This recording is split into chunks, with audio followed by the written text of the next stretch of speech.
transmitir, excepto a la del doctor Vargas, a quien le hago entrega. Y pues adelante, ¿quién quiere empezar? Yo creo que por el mismo orden, usted, doctora del MAM, ¿quiere usted?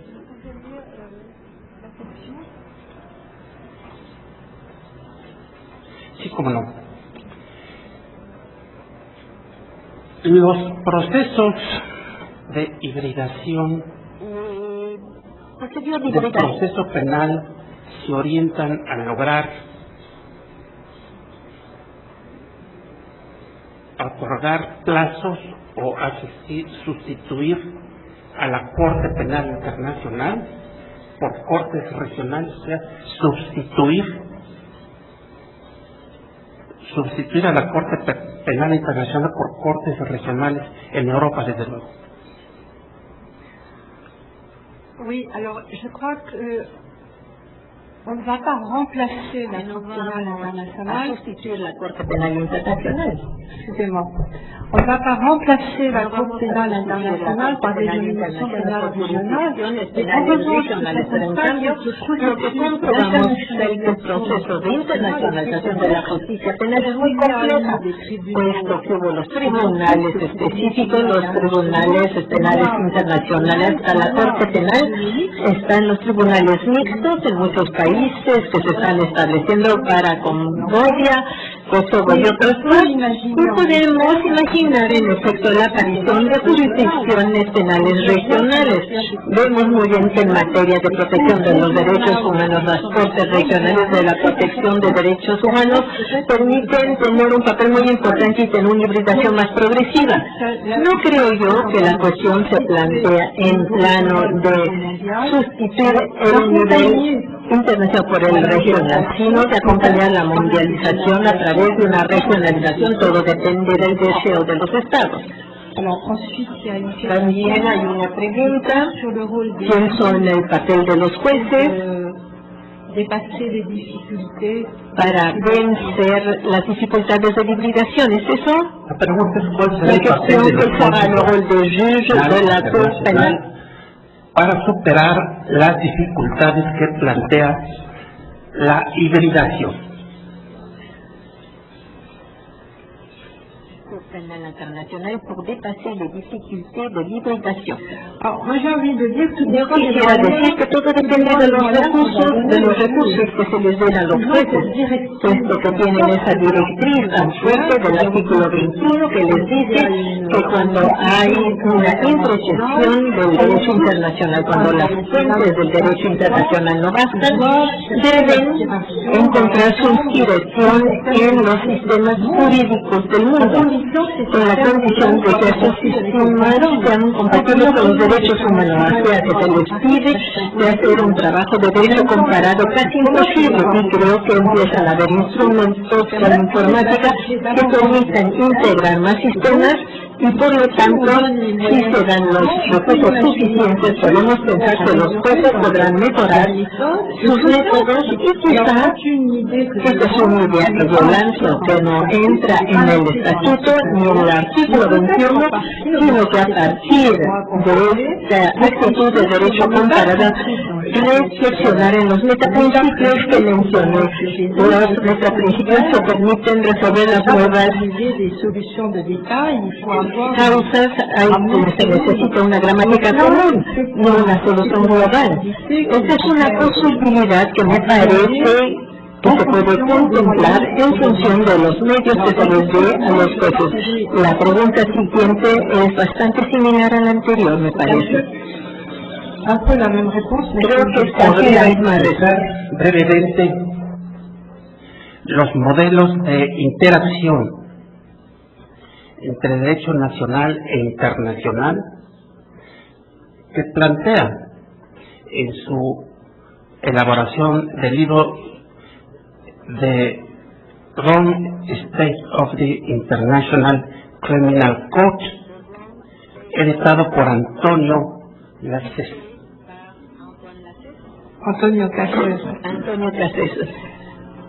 De hecho, cuando se habla de interacción, es decir, que la acción va en los dos sentidos. Por una parte, el derecho comparado tiene un papel en la interpretación del derecho internacional, y es lo que acabo de explicar, diciendo que había un gran problema de recursos que hay que darles a los jueces, pero también está la inversa. Es decir, que hay que recordar el principio de complementariedad de la Corte Penal Internacional, que de hecho es una subsidiariedad. La Corte Penal es competente si el Estado no tiene la competencia o la capacidad de juzgar por sí mismo, o sea que la regla del juicio sigue siendo con los Estados mismos. Allí probablemente habrá un trabajo necesario de acercamiento de las reglas procesales y de fondo entre los diferentes estados que van a reivindicar esta primera competencia. Así que va a haber un trabajo de armonización, y pienso yo que esta armonización deberá hacerse a través de una interacción en el otro sentido. El derecho penal nacional deberá integrar todavía más el derecho internacional, empezando por la protección de los derechos humanos, la forma de armonizar las necesidades nacionales en el crimen internacional es integrar mejor el derecho internacional, porque la integración tiene que tener dos sentidos. El derecho nacional debe favorecer la interpretación del derecho nacional, y el derecho nacional debe tener un acercamiento y una armonización entre los sistemas nacionales. Tengo otra pregunta, si entiendo bien, sobre el riesgo de declinación de la soberanía del poder de los estados. ¿Es correcto? Sí. Para los crímenes graves, sobre todo los crímenes contra la humanidad. Cuando hablamos de supranacional, salimos del sistema tradicional interestatal para ir hacia una especie de concepción jerarquizada. Ponemos arriba de los estados esas jurisdicciones que en un campo muy circunscrito y a reserva del principio de complementariedad tienen la vocación para enjuiciar los crímenes más graves. Es cierto, y esto explica la resistencia de los grandes estados y también de estados menos grandes pero que se resisten. Es cierto que la creación de la Corte Penal Internacional y la supresión de la soberanía no es eso, sino que son una limitación, claro, que plantea el problema de los superpoderes del cual nos habló también el profesor Cassel. Eso no se va a resolver de un día para otro, pero tiene razón de plantearlo porque está detrás de la creación de una justicia penal, en realidad no interna sino supranacional. Esto nos lleva a una cierta dependencia en relación con el Consejo de Seguridad de la ONU, ¿es eso? Oui, à peu près. Oui, c'est à peu près ça. Aquí es cierto que está construido sobre la Carta de las Naciones Unidas, como existe, con sus divinidades, pero al mismo tiempo lo que se comprueba es que a partir del momento que las jurisdicciones se crean, hay un fenómeno de autonomización en relación con el creador. El hecho de dar algunos cierto impacto al Consejo de Seguridad no reduce la autonomía propia de las jurisdicciones. Les voy a dar un ejemplo muy concreto. La Comisión de Investigaciones presidida por Antonio Casillas acerca de Darfur, cuando la Comisión de Investigación entregó su informe, concluyó que sería deseable que el Consejo de Seguridad, vista la gravedad de los crímenes cometidos en Darfur, fuese ante la Corte Penal Internacional. Y muchos comentaristas dijeron no, porque va a haber un veto de algunos grandes poderes del mundo.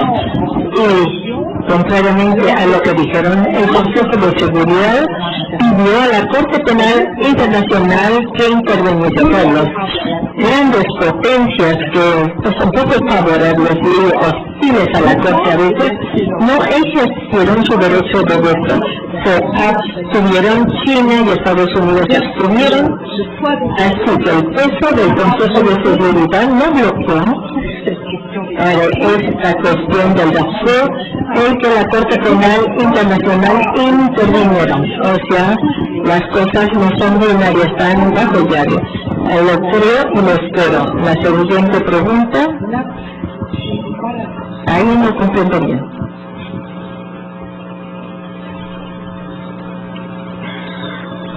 México y demás países latinoamericanos tienen un sistema jurídico híbrido. Sin embargo, las reformas judiciales impuestas por Estados Unidos desde 1980 a América Latina no están dando resultados esperados. ¿Será que es un falso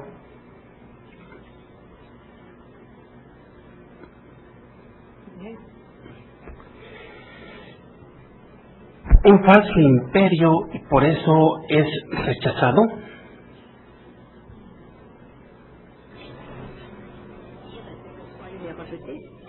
Alors, c'est une question difficile Es una parce que pregunta difícil porque yo no conozco bien el derecho penal comparado y el proceso comparado de América Latina. Acabamos de escuchar una intervención que dice que hay algo en curso y que se hace a través de varias generaciones de reformas.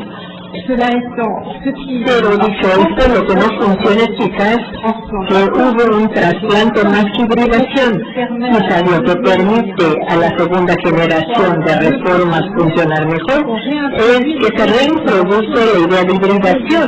Es decir, la idea de, como lo dijo el doctor Vargas, lo dijo, la reforma no solo es cambiar la ley, es cambiar a sí mismo un cambio cultural que es más difícil, sobre todo más progresivo, que además es interactivo. Así que la respuesta aquí es evolutiva, pero volvemos a la idea de lo que bloquea las cosas, lo que conduce al callejón sin salida es el trasplante puro y simple de liberación más importante. En cuanto al expediente que usted mencionó, recordemos que ante las jurisdicciones penales internacionales progresivamente se ha reintroducido un expediente, pero no un expediente de rutina, no un expediente burocrático como el antiguo método. Es un nuevo tipo de expediente con debates contradictorios en una especie de equilibración entre la ausencia total de expediente del procedimiento acusatorio tradicional, donde el expediente escrito y rutinario se pasó a lo inquisitorio tradicional. Lo que hace la jurisdicción internacional es un expediente de nuevo tipo. Quizás esto fuera una respuesta a las dificultades que fueron mencionadas. La última pregunta aquí no la pude leer.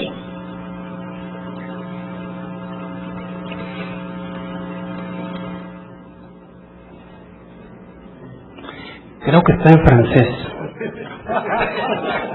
Sí.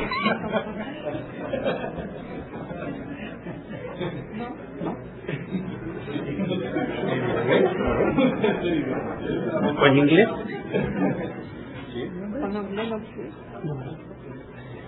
Pues yo pediría al señor Monsieur Cruz, Pelegrín Cruz. Madame. ¿Podría usted formularla, señorita?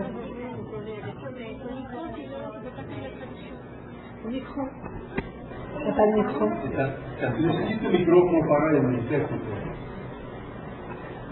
Me pasa la mesa. Ahí Bueno, disculpen por la letra en la pregunta. La pregunta es la siguiente. Usted hablaba de una ética universal, una ética penal universal. Sin embargo, únicamente habló de dos sistemas penales, el cómodo y el sistema romano. Me gustaría saber qué papel usted cree que tendrían otros derechos, como el derecho islámico, el derecho de los pueblos indígenas, que son personas que son más de 200 millones de personas y también deberían participar en esa ética universal. Gracias. Merci, c'est une très bonne question et très difficile et très importante à la fois.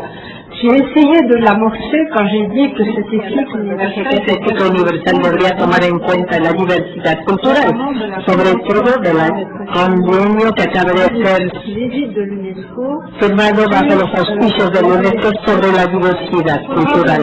Hay que lograrlo efectivamente y pensar en la hibridación o la armonización no solo entre las tradiciones occidentales.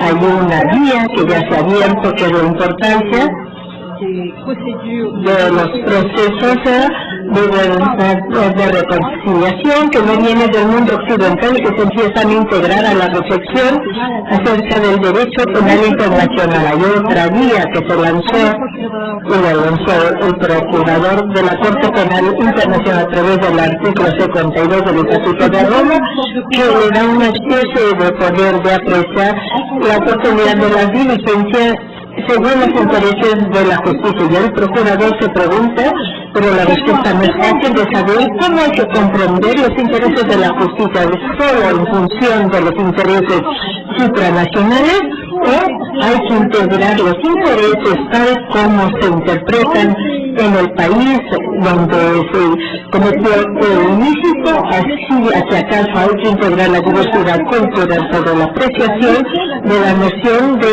interés de la justicia. Claro, eso no puede llevar a rechazar un caso o de no llevar a cabo la investigación o a iniciarla. Tenemos muy pocas respuestas a su pregunta, pero es indispensable para la credibilidad de una ética que quisiera ser mundial. Así que hay un enorme trabajo, primero de conocimiento de esta diversidad cultural y después de reflexión acerca de la integración que no puede hacerse fácilmente, con certeza, y que supone primero una armonización hacia un acercamiento alrededor de principios aceptados como principios comunes, lo que nos lleva a los derechos humanos de nuevo.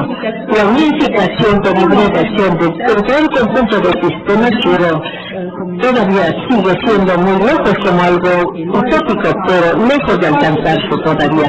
Pero creo que en un principio hay un enorme trabajo de conocimiento sobre el derecho comparado y también de reflexión acerca de los derechos humanos y sobre una reunificación de los derechos humanos.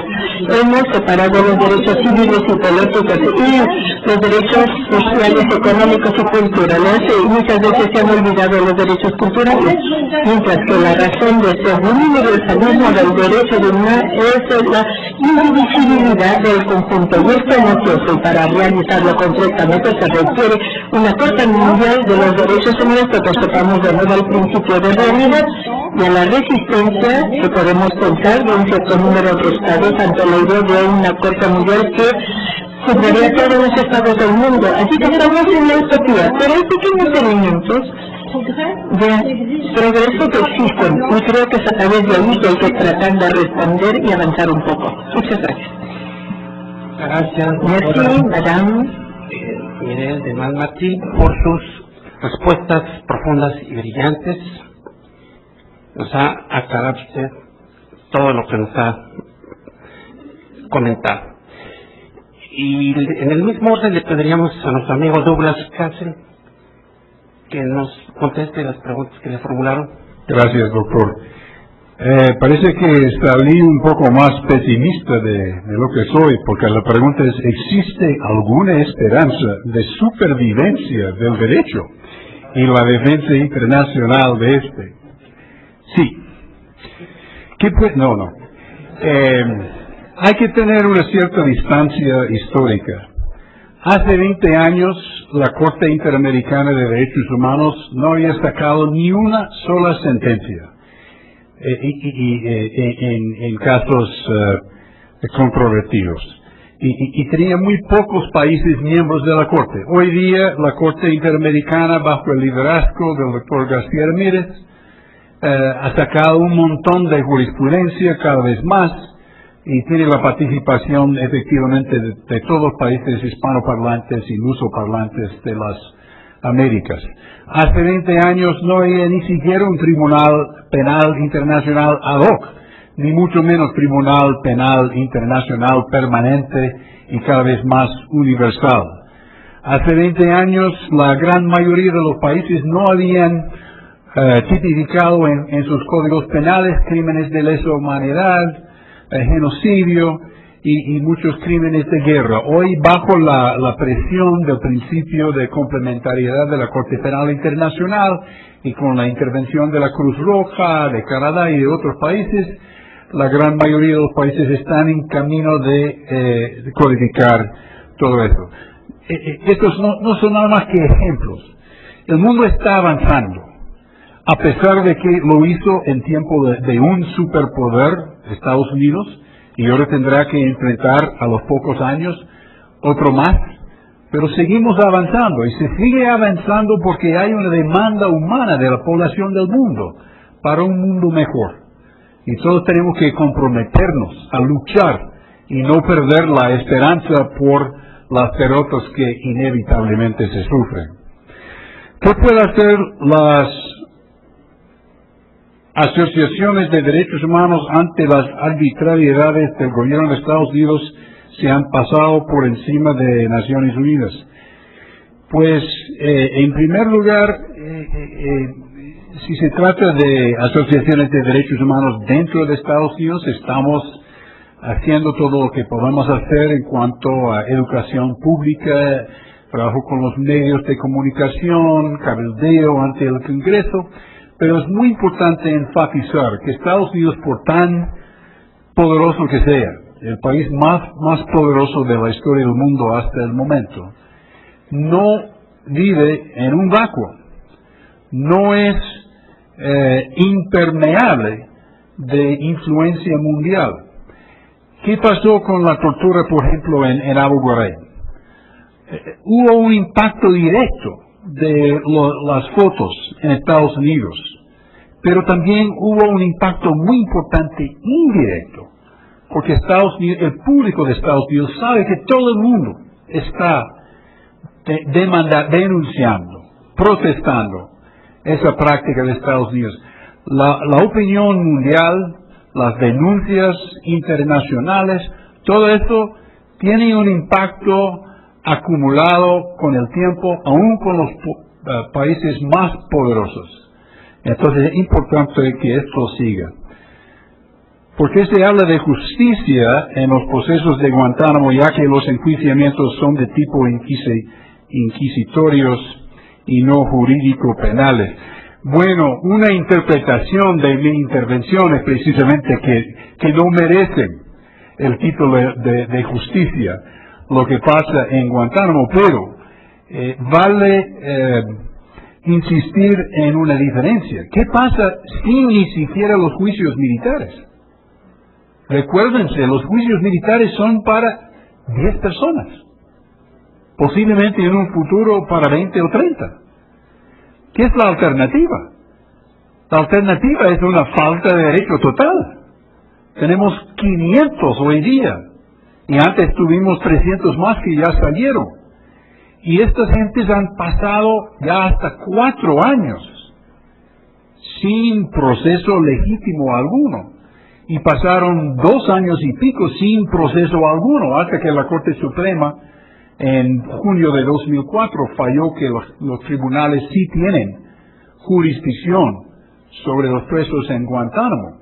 Entonces, por tan viciados que sean esos juicios, a lo menos son una opción para la forma, sino la realidad de la justicia por parte del Pentágono, que es mejor que la otra opción, que es la opción, dicen ellos, de la guerra, sin ni siquiera dar un saludo a la bandera del derecho. Sin embargo, habiendo dicho eso, lo que está pasando, o lo que está a punto tal vez de pasar en Guantánamo, bajo el título de justicia, no lo merece. En el caso de Guantánamo, el acusado no puede hacer valer un medio de defensa extraordinario como el habeas corpus porque se le respetan sus garantías individuales. Pues por supuesto, en la medida en que no hay intervención judicial de una judicatura independiente, no hay respeto para los derechos individuales. Eso es lo que vimos durante los primeros 2 años de Guantánamo, cuando los militares tenían licencia plena para hacer cualquier cosa sin intervención judicial alguna. Precisamente el motivo de seleccionar a Guantánamo como la prisión para los presos fue un intento de evitar todo derecho, un intento de evitar la jurisdicción de los tribunales de Estados Unidos. Ahora que hace 2 años los tribunales sí tienen jurisdicción, los militares ahora están iniciando toda una serie de procesos viciados, pero a lo menos algo. Eso contraste con las prisiones clandestinas en no sabemos dónde, tal vez en Afganistán, tal vez en Diego García, tal vez en un portaaviones en el mar de India, tal vez en Rumania, donde los presos no tienen nombre, no tienen número, no tienen nada. Entonces, el juicio, aun cuando no sea adecuado, es mejor que el poder crudo. Y eso es lo que tenemos hoy día en esas otras prisiones clandestinas. Y tenemos que luchar tanto contra el poder desnudo como contra la justicia que es más de forma que de realidad. Gracias. Gracias, doctor Douglas Cassell. Lo felicitamos por la forma en que usted nos ha explicado se pone en riesgo la democracia y el Estado de Derecho a través de este tipo de violaciones a los derechos humanos precisamente. Pero lo felicitamos por su valentía, porque este es un congreso internacional que va a repercutir en Estados Unidos de Norteamérica, y quien aquí ha hablado, pues nos da mucho gusto. Yo no dije nada, esto no se graba. Muchas gracias. Y le pediríamos al señor doctor Vargas de Chile que en forma abreviada como el juicio oral pueda contestar las preguntas. Bueno, voy a tener que juntar y seleccionar. La primera es sobre el tema que ya se preguntaba a la doctora Delmas Martí sobre el rol de Estados Unidos.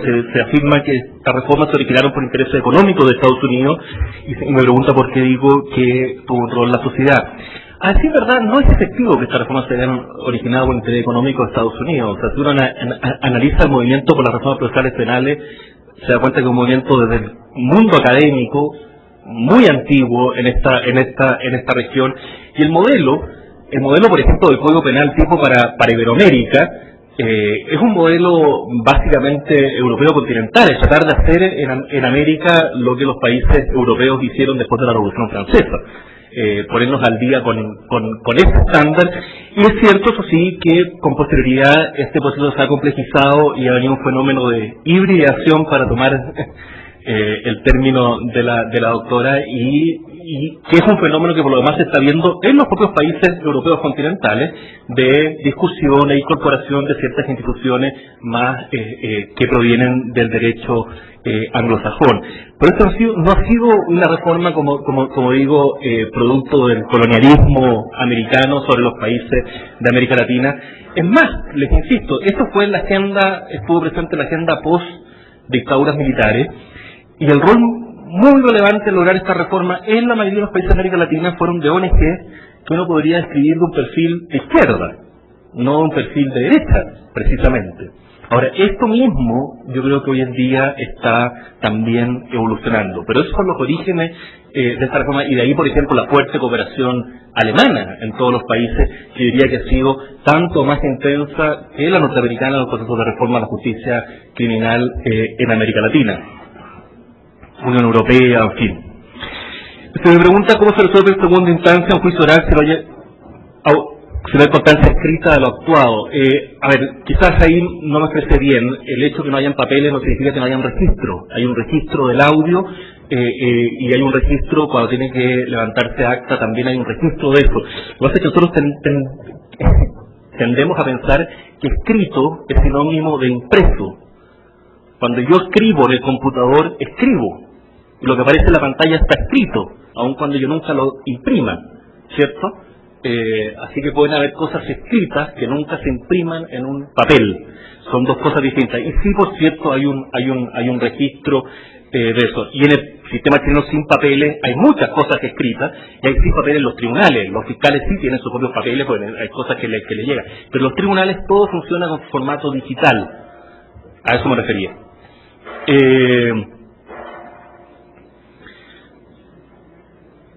Bueno, acá se me pregunta qué entiendo por oralidad. Bueno, oralidad es que las partes hagan sus alegaciones en una audiencia, en un debate, y se me pregunta qué entiendo por adversarialidad, que haya la posibilidad de que las alegaciones de las partes sean contravistas por la contraria, y que el rol del juez en un sistema adversarial es un rol más bien de garante de las reglas del juego que de un interviniente en ellas.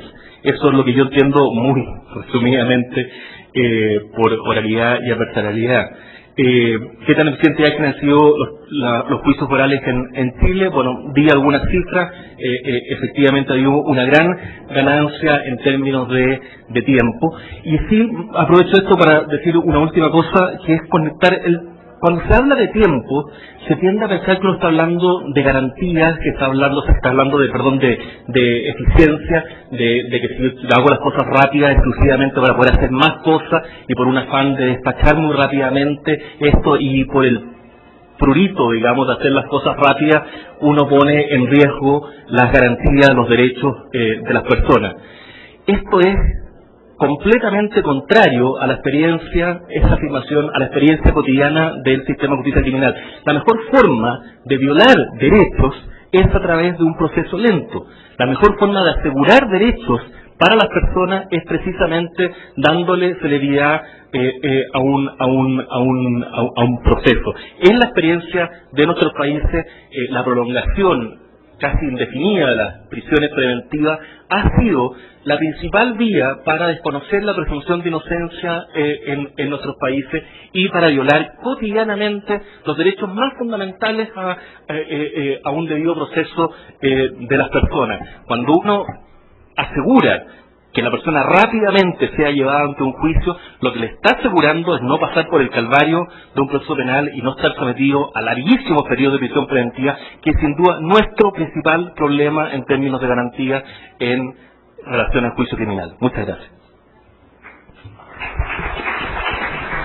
Pues igualmente agradecemos al señor doctor por sus comentarios que nos aclaran que oralidad no es equivalente de verbalidad, se requiere de la escritura, claro que en documentos que no necesariamente son instrumentos, tiene usted razón, y finalmente pues nos aclaran lo del aspecto de adversarial que contempla este proceso.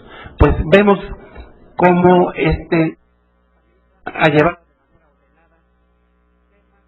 interrelacionados de tal manera que vimos un tribunal internacional que se plantea, vimos cómo se puede poner en riesgo la democracia a través de violaciones a los derechos humanos y vimos cómo un proceso oral bien contemplado, sin desmedro de las garantías individuales en materia procesal, puede llevar seguramente a una mejor justicia. Pues agradecemos al doctor Sergio García Ramírez y a la doctora Olga Islas por esta primera parte de nuestra mesa y vamos a tener un receso de 15 minutos para continuar. Muchas gracias y muy bien moderado, con tantos extremistas. Muy moderador.